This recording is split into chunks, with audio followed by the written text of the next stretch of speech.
Bonjour à tous. Comme toujours, j'espère que vous vous portez bien. Donc aujourd'hui, nous parlerons d'un sujet que beaucoup de personnes ont vraiment, mais vraiment beaucoup de mal à comprendre.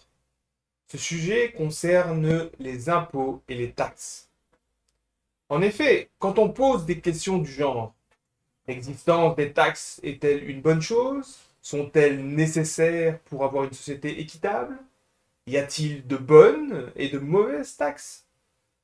De bons ou de mauvais impôts? Est-ce que leur caractère moral dépend de l'utilisation qu'on en fait ou de la proportionnalité par rapport aux revenus des individus? Eh bien, à toutes ces questions, j'ai l'impression que ce sont les personnes qu'on pourrait dire le mieux intentionnées qui répondent le plus souvent à côté. En effet, souvent les individus qui font la promotion d'une société plus juste semblent incapables de sortir de leur schéma de pensée et de voir les conséquences à long terme de leur position. Ici, à l'inverse, les êtres plus égoïstes répondront parfois correctement à certaines de ces questions, mais ils le feront sur base d'un mauvais raisonnement. Et il est clair, pour n'importe quel être doué d'un minimum de raison, que suivre ces êtres à faible empathie ne conduira pas les sociétés humaines vers une meilleure destinée.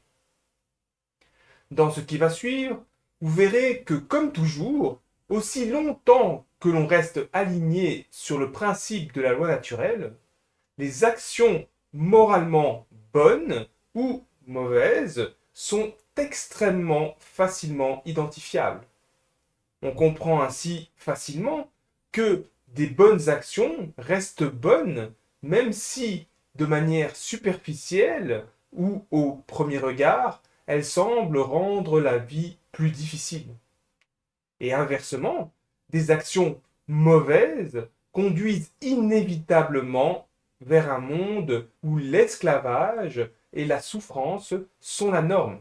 Et cela, même si au premier abord, ces crimes semblent améliorer les conditions de vie de ceux qui les effectuent. Pour commencer, définissons ce que l'on entend par taxes et impôts, même si je pense que pour le monde entier, ces termes sont assez clairs. Une taxe est un prélèvement fiscal, un impôt perçu par l'État. C'est censé être une somme d'argent qui doit être payée par un individu pour bénéficier d'un service fourni par l'État. L'impôt, c'est également une somme d'argent que l'État demande aux individus, mais là pour le simple fait de vivre ou de posséder quelque chose sur un territoire particulier. En ce qui nous concerne, la différence entre les deux concepts, ainsi que les différences qu'il peut y avoir entre les différents types de taxes ou d'impôts, n'entreront pas en jeu pour déterminer la moralité de ces concepts. La seule chose que l'on retiendra ici, c'est qu'actuellement, ce sont généralement des sommes d'argent demandées par les États pour financer des projets et des services publics. Et quand je dis demander, c'est plus exiger, car ces perceptions sont obligatoires sous peine de sanction. Ce caractère obligatoire est un élément important, car parfois on entend ou on laisse penser que le citoyen consent librement à l'impôt, comme par exemple dans l'article 14 de la Déclaration des droits de l'homme et du citoyen de 1789. Mais que se passe-t-il si vous refusez de payer cette somme d'argent? Eh bien, c'est très simple. Les suiveurs d'ordre à la solde de l'État viendront vous saisir tout ce que vous possédez pour revendre vos biens à prix cassé et récupérer l'argent dû. De plus, vous écoperez probablement d'une amende pouvant atteindre plusieurs centaines de milliers d'euros et vous pouvez même aller en prison pour plusieurs années. Ici, soit tu payes, soit l'État exercera toute sa violence contre toi. Donc, clairement, dans ce cas, je pense que l'on peut oublier tout consentement libre. Maintenant, bien évidemment, les gouvernements essaient de justifier cette contribution publique obligatoire et tout bon citoyen se doit de comprendre la nécessité de cette contribution. En effet, chaque niveau de l'État va justifier les taxes et les impôts qu'il applique sur son territoire. Que ce soit au niveau du pays ou de la région, chaque niveau vous indique la liste de ce à quoi servira ces taxes et ces impôts. En gros, ce sera pour la santé, l'aide sociale, les pensions, l'armée, la mobilité, l'éducation, la propreté et d'autres services dits publics. Par endroits, vous avez même le droit de jolis graphiques censés vous montrer où est censé aller votre argent. Bien évidemment, pour trouver les détails et les projets dans chaque catégorie, c'est plus compliqué. Par exemple, on peut se demander combien ont été investis pour les mesures Covid. Combien sont investis pour l'aide à l'Ukraine?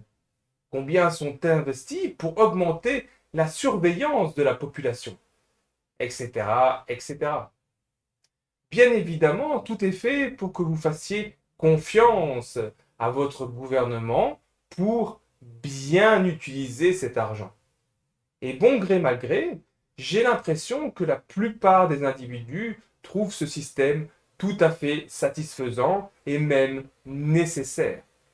Au final, chacun espérera devoir payer le moins possible et que les autres, surtout ceux considérés comme les plus riches, paieront toujours plus.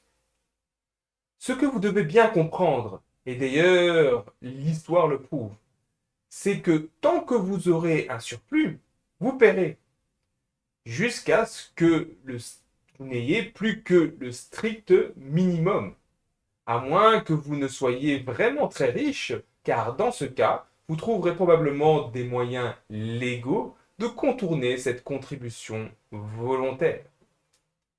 Mais il est vrai que, présenté comme ça, il est normal que la population générale trouve ce mécanisme raisonnable pour faire fonctionner la société. Après tout, si on a besoin d'hôpitaux fonctionnels et accessibles aux plus démunis, il faut bien trouver l'argent pour les financer. Non? Et il en va de même pour les routes, les poubelles, les pensions et autres. Tout ça paraît logique. Certains diront que le seul problème, c'est que l'on ne puisse pas choisir individuellement où l'on souhaite investir cet argent qui nous est pris.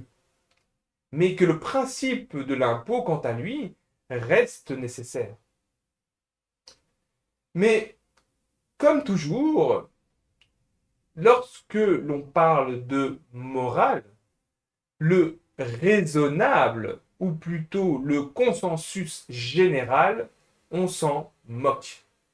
La seule chose qui nous intéresse, c'est est-ce que le mécanisme d'impôt et de taxes est moral ou non? Ceci est la première question que devraient se poser les humains avant toute action. Car nous savons que si les actions sont morales, eh bien, les conséquences sont positives. Mais dans le cas contraire, si elles sont immorales, alors les conséquences seront inévitablement négatives pour l'ensemble avec le temps. Et il n'y a pas d'exception à cette loi. Alors, que dit la loi naturelle sur ce point? Eh bien, comme toujours, c'est extrêmement simple. L'action de prendre ce qui ne vous appartient pas, ou l'action d'obliger un individu à vous fournir un service ou à vous donner ce qu'il a acquis par son propre travail, est tout simplement et sans aucun doute du vol. Il n'est pas vraiment nécessaire d'avoir des connaissances encyclopédiques pour comprendre ce point-là, car la définition du vol est simple. C'est le fait de s'approprier un bien appartenant à autrui. Et donc, les États et les individus qui participent à la pratique de la taxation sont tout simplement des voleurs, des criminels. Tout le cérémoniel, l'acceptation de façade de la population ne change rien au fait qu'un crime est commis. La prédiction de la loi naturelle est que ces actions immorales conduiront vers un monde plus infernal, où vous souffrirez et où vous perdrez, à plus ou moins long terme, votre liberté et vos droits individuels. Pour ceux qui ne comprennent pas cela à l'échelle d'une société, je vous encourage, comme souvent, à simplifier la situation. Repartez d'un cas simple. Imaginez être sur une île avec deux autres individus. Trouveriez-vous normal que ces deux autres décident de prendre une partie du fruit de votre travail pour l'affecter à ce que bon leur semble? Trouveriez-vous normal qu'ils vous menacent d'actions violentes si vous ne coopérez pas? Même un enfant comprend que c'est mal. Il n'est pas étonnant que ce fonctionnement conduise inévitablement vers l'enfer pour les groupes qui tolèrent et pratiquent ces méthodes criminelles. Vous me direz, oui, mais ces pratiques sont là depuis le début officiel des civilisations. Il semble que déjà depuis l'Antiquité, les autorités réclamaient de l'argent ou des tâches aux bons citoyens soumis. N'est-ce pas la preuve que ce mécanisme est indispensable à l'établissement d'une société évoluée? Et en effet, on dirait que l'immoralité de nos sociétés remonte aussi loin que l'on regarde dans l'histoire. Mais bon, est-ce vraiment une surprise quand on voit que les sociétés humaines semblent toujours avoir été basées sur la soumission, et cela depuis des millénaires? En regardant l'histoire telle qu'elle nous est racontée, il semble qu'à aucun moment de leur histoire, les humains aient été capables d'imaginer et surtout de mettre en place des sociétés respectant leurs semblables, des sociétés basées sur le respect du principe de la loi naturelle. Et donc, que se passe-t-il lorsque l'on viole le principe de la loi naturelle? Eh bien, sans surprise, la situation se dégrade. Nous savons qu'effectuer des actions immorales ne peut conduire qu'à un renforcement du mal. Et donc, dans toutes les sociétés immorales, les individus souffrent de plus en plus, au fur et à mesure que le mal se renforce. Et bien évidemment, comme prévu, ce prélèvement obligatoire n'a cessé de s'étendre, de se raffiner et de devenir de plus en plus opaque pour le commun des mortels au fur et à mesure du temps et de la complexification des sociétés. D'ailleurs, regardez dans vos pays respectifs comment a évolué cette pratique de l'impôt. Est-ce que cette pratique s'est allégée? Bien évidemment que non. C'est tout le contraire qui s'est passé et cette oppression fiscale ne cesse de se renforcer. Par exemple, aujourd'hui en Belgique, si vous achetez une maison, par exemple, l'État vous demandera de lui donner sa part en plus de ce que vous paierez au vendeur. Ici, on vous demande de l'argent, non pas pour un service rendu lors de la transaction, mais simplement parce que la transaction est effectuée.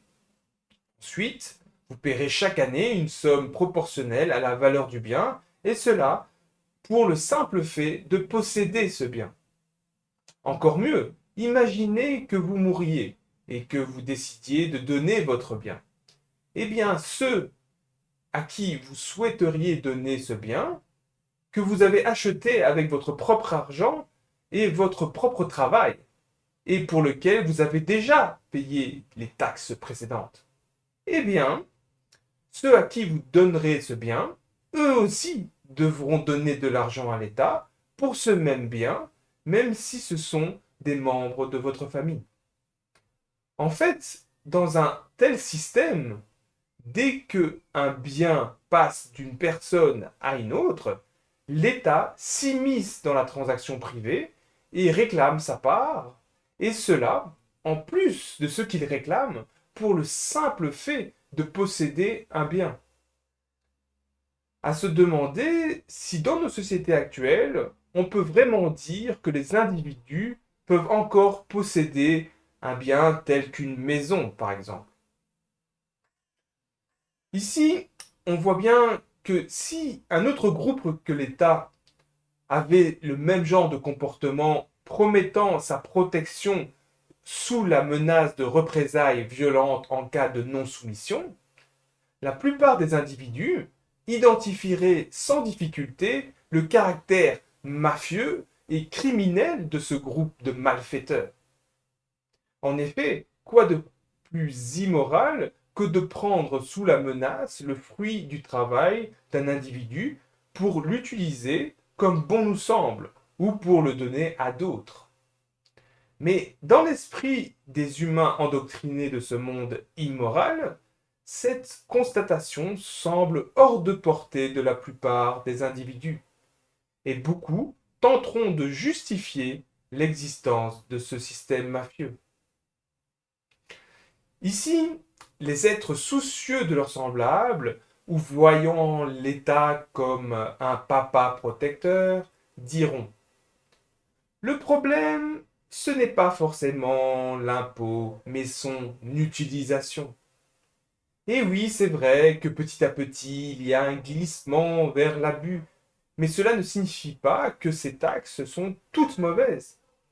En effet, que cet argent censé améliorer la vie des citoyens soit utilisé pour engraisser les copains au pouvoir ou fomenter des guerres, ça, ce n'est pas acceptable. Mais si cet argent était réellement utilisé dans son but premier, donc pour les hôpitaux, l'éducation et les autres services publics, alors là, pas de souci. Après tout le monde est bien content d'avoir de l'aide de l'État lorsqu'il est dans le besoin, non? À ça, comme d'habitude, ma réponse est la même.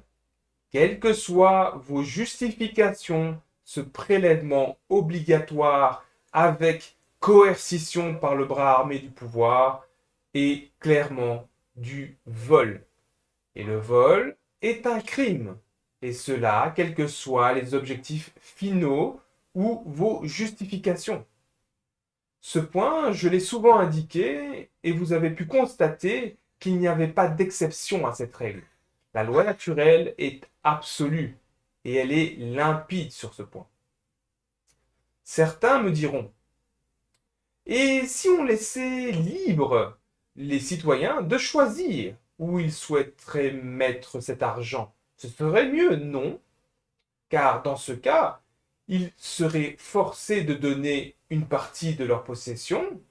D'accord, ça c'est plus emmerdant, mais ils auraient la possibilité de choisir dans quel secteur cet argent devrait être utilisé. Ainsi, un citoyen pourrait choisir de ne plus investir dans les guerres ou dans le financement de secteurs complètement corrompus, mais l'investir dans l'éducation, si c'est leur principal intérêt, ou dans la santé, etc., etc.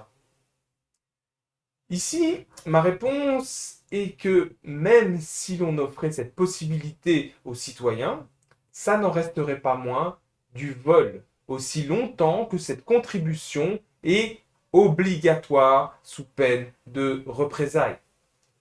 Il n'y a pas de bons ou de mauvais impôts. Le simple fait de prendre ce qui ne vous appartient pas par la violence ou la coercition est un crime. Quels que soient vos objectifs finaux, cela restera toujours, je dis bien toujours, un crime.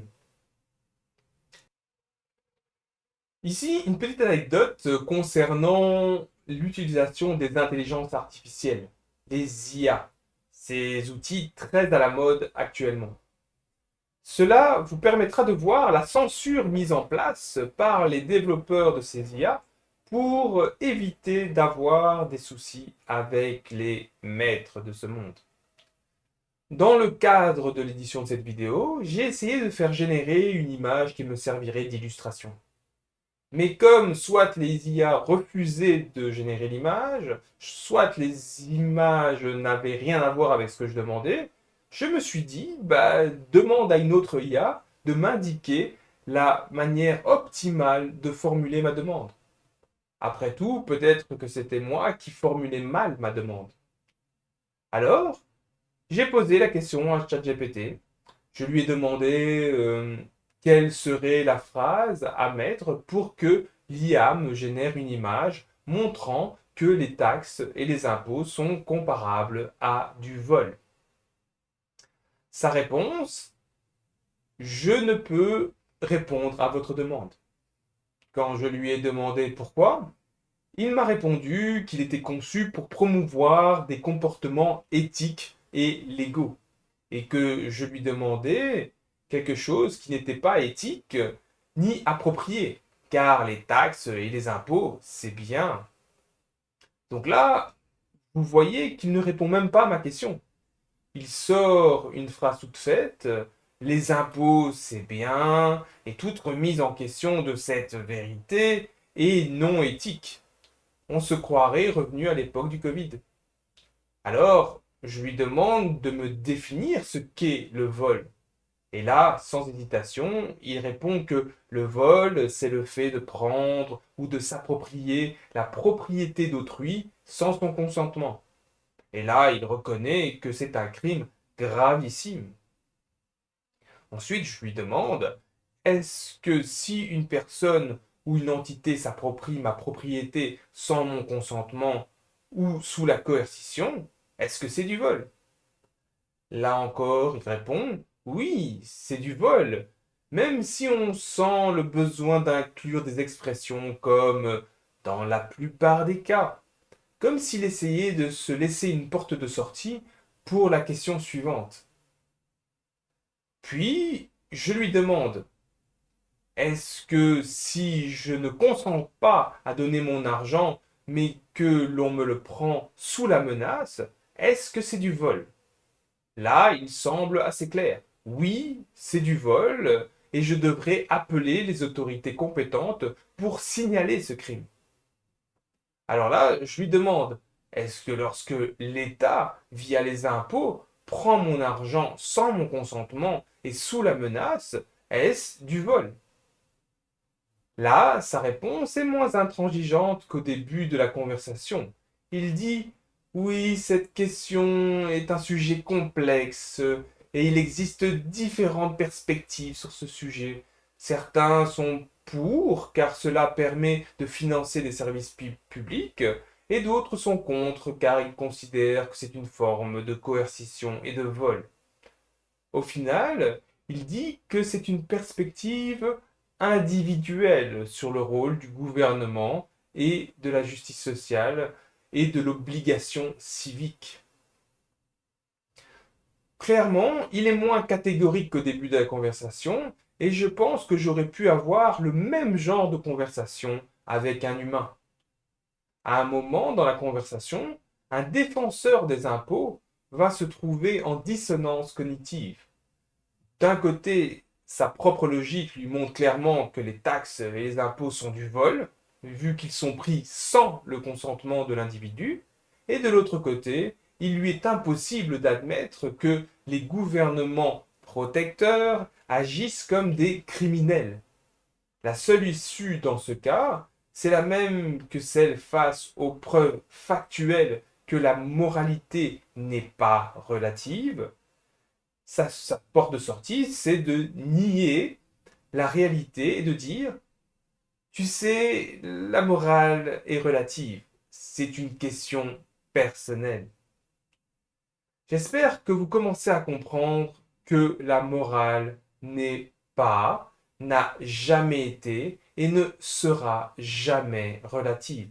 Ce n'est pas une question de conviction personnelle ou de préférence. La définition de ce qui est bien ou mal est absolu et se base uniquement sur la loi naturelle. Ici, on essaie de faire croire que ce crime qu'est le vol pourrait être moralement bon en fonction des circonstances. Donc, quand votre maître vous vole, ça va. Si c'est votre voisin, là, c'est pas bien. J'espère que vous voyez l'absurdité de ce type de raisonnement qui ne mène qu'à une seule chose, plus d'esclavage pour ceux qui y adhèrent.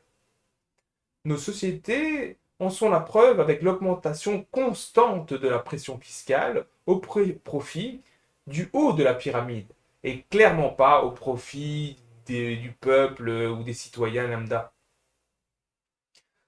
D'autres remarques que l'on entend souvent, c'est que l'on devrait taxer les plus riches et lutter contre l'évasion fiscale par tous les moyens à disposition du gouvernement.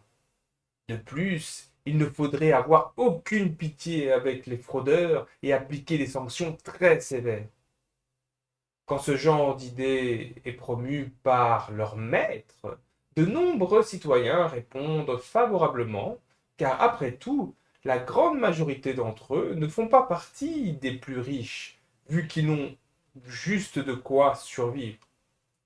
Et dans leur esprit, il n'y a rien de mal à prendre à ceux qui ont plus qu'eux. Cela permettra d'utiliser cet argent pour les plus démunis et peut-être qu'eux aussi pourront avoir leur part du butin. Mais dans les faits, nous savons tous que ceux qui possèdent de grandes richesses ne seront jamais affectés par ce genre de mesures. Après tout, ils commandent à ceux qui mettent en place ces mêmes lois immorales. Ne vous y trompez pas, les véritables victimes de cette lutte contre l'évasion fiscale sera toujours les citoyens. Ce que vous demandez ici, c'est de renforcer un mécanisme immoral en renforçant le pouvoir de l'État. Arrêtez de vouloir poursuivre les riches et autres parasites du système, en espérant que cela résoudra quelque chose, car cela ne sera pas le cas. Et au final, en plus d'agir de manière immorale, c'est vous qui en paierez le prix. Demandez à ceux qui ont soutenu le nazisme ou le communisme russe ou chinois les conséquences de leur aveuglement. Alors, ne tombez pas dans ce piège, souvent entendu par les dirigeants faisant la promotion de ce genre d'action, car même un simple d'esprit comprend que ces sociopathes corrompus ne vont pas se tirer eux-mêmes une balle dans le pied, et que s'ils vous proposent de telles mesures, c'est qu'au final, ils savent très bien que ça leur est bénéfique à eux et à leur maître, mais peu probablement à vous. Un autre point qui, je pense, est également intéressant et qui peut être vu comme une conséquence aggravante de la mise en place de ce crime légalisé. Ce point, c'est la diminution de l'empathie générale des individus. En effet, les individus étant volés à la source, leur possibilité de participer volontairement à l'amélioration de la société et d'aider les plus démunis de leur plein gré est limitée. Cette limitation a un impact sur leur empathie de manière générale. Psychologiquement, ils vont considérer que le vol qu'ils ont subi leur permet de ne plus devoir eux-mêmes activement aider autrui. D'ailleurs, comment pourraient-ils faire vu qu'au final, il leur reste juste de quoi survivre? Si vous y réfléchissez, vous verrez que cela a des conséquences non négligeables. Car en effet, qui pensez-vous aura une empathie plus développée et une meilleure vision de lui-même? Est-ce que ce sera un être qui est victime de vol et où ses ressources sont prises par la violence pour aider les plus démunis? Ou est-ce que ce sera un être libre qui de lui-même aide librement les plus démunis car il est conscient de leur empathie et compatit avec eux? Je vous laisse y réfléchir et j'espère que vous verrez l'effet pervers que ce vol légalisé a sur le niveau d'indifférence des populations. En fait, c'est un cercle vicieux. Des êtres victimes de vol qui, au fur et à mesure, feront preuve de moins en moins d'empathie et qui, avec le temps, renforceront le mécanisme de vol dont ils sont les victimes, étant donné qu'ils seront de moins en moins réellement intelligents. Ok, donc maintenant, si on comprend pourquoi les impôts et les taxes sont du vol, on peut se dire, ok, c'est du vol. Mais comment ferait-on pour construire une société sans impôts, dans laquelle des services publics seraient quand même mis à disposition des citoyens? Comment ferait-on pour les routes, pour les hôpitaux, pour l'aide aux pauvres? Ces services semblent indispensables, et si l'on ne force pas les individus à contribuer, personne ne donnera volontairement et la société s'écroulera. Déjà, je dirais qu'il faut noter que ce n'est pas le gouvernement qui gère tous ces services, mais les travailleurs. Donc, un hôpital peut fonctionner avec ou sans gouvernement. Les routes peuvent être maintenues avec ou sans gouvernement. Il faudra juste revoir le système de financement. Mais bon, ici, je dirais que oui, clairement, dans l'état actuel des consciences, et vu le fonctionnement du système actuel, il est fortement probable que la plupart des gens ne donneraient pas ou pas suffisamment. En effet, nous sommes dans un système de survie. La majorité des individus sont constamment en mode de survie et en compétition les uns avec les autres. Ils sont pressés de toutes parts et ils essaient de profiter des quelques moments de répit qu'ils ont pour se faire plaisir avec tout un tas de biens superficiels mis à disposition par ce système immoral. Dans l'état actuel des choses, clairement, si les impôts n'étaient pas imposés, seule une minorité contribuerait, et même si on arrivait à encourager la majorité à participer, la quantité d'argent perçue serait probablement moins importante qu'actuellement. Mais comme toujours, vu le niveau d'immoralité atteint par nos sociétés, passer d'un système immoral à un système moral ne semble pas possible sans un passage par une période douloureuse, à moins qu'un éveil moral fulgurant et qu'une éducation massive des populations soit mise en place. Maintenant, il est clair que le degré de souffrance de la transition sera toujours inférieur au degré de souffrance et d'esclavage qu'engendrera le maintien d'un comportement criminel. Notre problème ici vient du fait qu'une population non éduquée et inconsciente du fonctionnement de la loi naturelle est incapable de mettre en place une société juste. Et cela que le mécanisme des impôts et des taxes existe ou non.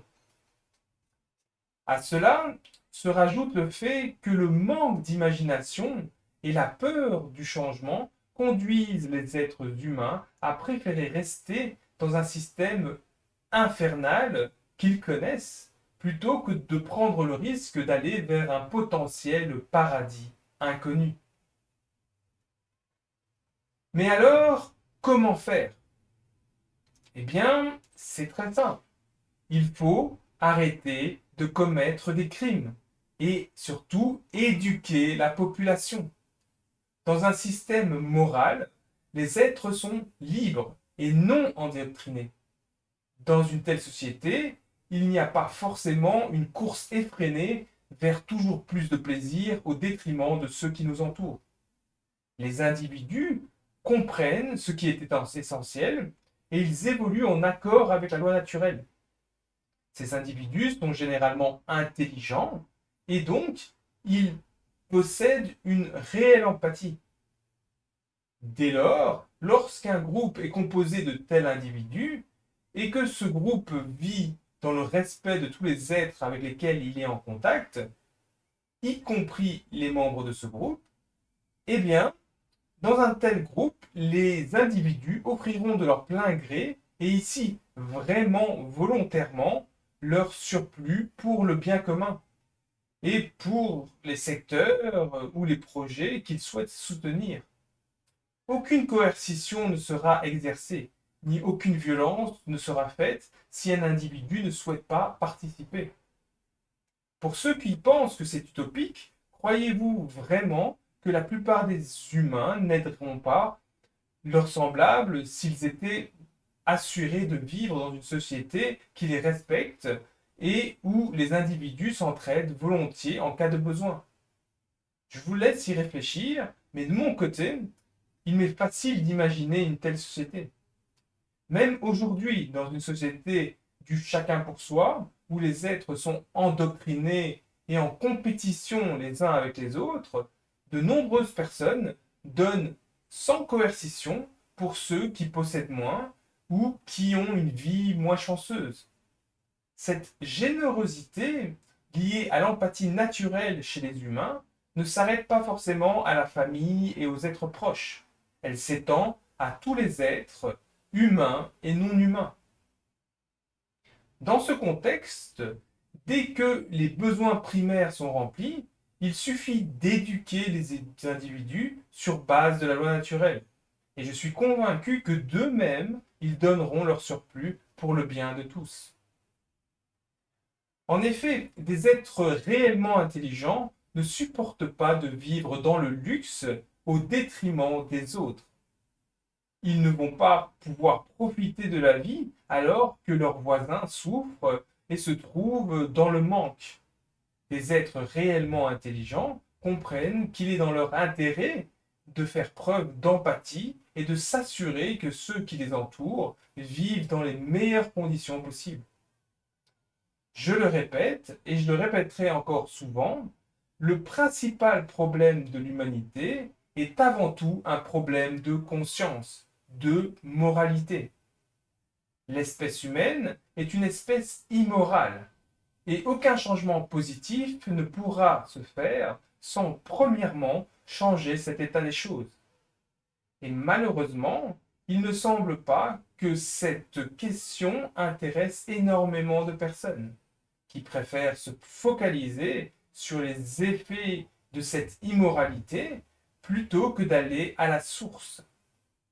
C'est d'ailleurs la raison pour laquelle je fais et je continuerai à faire ces vidéos. Donc pour finir, je citerai le proverbe disant « L'enfer est pavé de bonnes intentions ». Je pense que ce proverbe s'applique parfaitement à la situation dans laquelle se trouvent ces individus qui pensent que les impôts et les taxes permettront d'arriver à un meilleur monde, un monde plus juste. Leurs bonnes intentions et leur naïveté les conduisent vers un enfer certain, en raison de l'application absolue de la loi naturelle. On ne peut pas commettre de crimes et espérer avoir de bonnes conséquences. Cela n'est jamais arrivé et cela n'arrivera probablement jamais. Tel est le fonctionnement de la loi naturelle. Donc, de manière absolue, si des individus respectent le principe de la loi naturelle et qu'ils ne commettent pas de crimes, eh bien, leurs bonnes intentions ont une chance de les conduire vers un paradis. Dans le cas contraire, il est certain que seul l'enfer et l'esclavage les attendent. Voilà, encore une fois, vous voyez que ce n'est pas en commettant des crimes que l'on arrive à un meilleur monde. Bien au contraire, vous en avez la preuve sous les yeux tous les jours. Donc, même si vous avez de bonnes intentions, ne commettez pas de crimes pour arriver à vos objectifs. Car au final, cela ne permettra qu'une seule chose. Cela permettra au mal de progresser. Et vous perdrez tout en commençant par votre liberté. Une société juste ne peut être formée que d'individus réellement intelligents. libres et moraux, vivant en accord avec le principe de la loi naturelle. Sans cette condition préalable, il vous sera impossible, je répète, il vous sera impossible, je répète une dernière fois, il vous sera impossible de créer un meilleur monde et l'histoire de l'humanité jusqu'à présent le confirme sans aucun doute. Vous devez comprendre que tout commence par l'éducation et nous n'y échapperons pas. Donc n'imaginez pas que vous puissiez simplement prendre les humains actuels et les plonger dans une société juste. De la même manière que vous ne pouvez pas libérer dans un enclos des animaux dressés à tuer et espérer que tout se passera bien parce que vous avez laissé les ressources suffisantes pour chacun d'eux. Donc, j'espère que ces vidéos vous permettent de voir qu'il y a une voie de sortie et que l'humanité n'est pas condamnée à répéter ses erreurs du passé. Et le côté positif, c'est que cette voie de sortie est simple, extrêmement simple à suivre même, car elle ne demande pas de super pouvoir ni de capacité au-dessus de celle que possède l'humain moyen. La seule difficulté, c'est d'en avoir conscience et de réellement vouloir faire l'effort de suivre le chemin du juste. Donc voilà, sur ce, comme à chaque fois, je vous remercie de votre attention. Soyez juste et résistez au mal, et moi je vous dis à bientôt.